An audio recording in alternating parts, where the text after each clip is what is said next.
l'essentiel de l'enfance, de la découverte de l'enfance,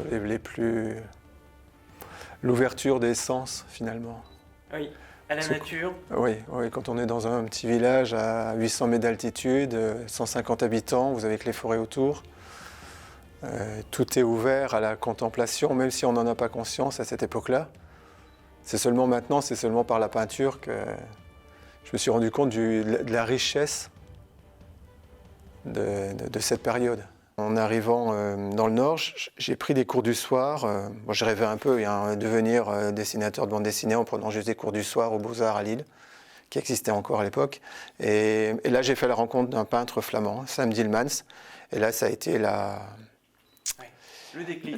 Oui, vraiment, quelque chose d'incarné. C'est pas la rencontre par les musées, c'est pas la rencontre par la peinture dans le musée, où là, il y a une distance qui est mise entre, à mon avis, entre la peinture, entre le peintre, la peinture et la manière de présenter la peinture. La racine, ça a été par la rencontre de Sam, ce qui m'a montré, ce qui m'a révélé, c'est que la liberté ne peut s'acquérir qu'en s'appuyant sur une connaissance, une pratique. Voilà. Et j'appréciais beaucoup Rembrandt, j'apprécie toujours beaucoup Rembrandt, mais voilà, c'était un peu le peintre vers lequel je tendais, peut-être dans l'incarnation, les visages, la lumière. Il y avait quelque chose, cette capacité à révéler au-delà dans les visages, quelque chose au-delà. Quelque chose qui est de l'âme, presque.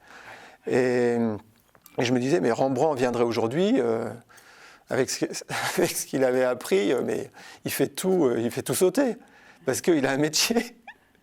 Donc, d'où le dessin, repasser par le dessin.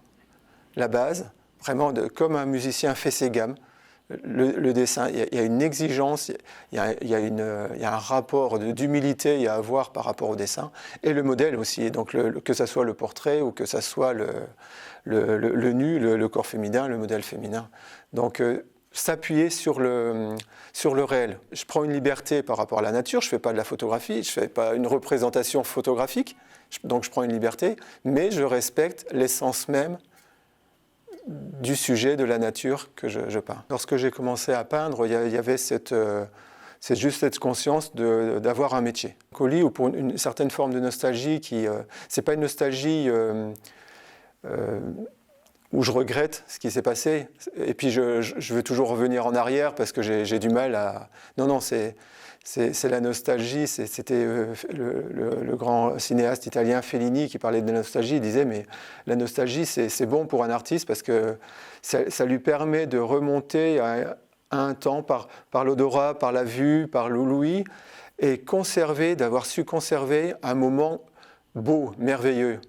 J'ai un travail sur le corps, notamment en fusain actuellement, qui s'est fait en accord avec les modèles. Je travaille avec beaucoup de modèles, je donne des cours de modèles vivants, donc je croise beaucoup de jeunes femmes, de femmes. Beaucoup posent pour la première fois ici. C'est un désir transcendé par l'art.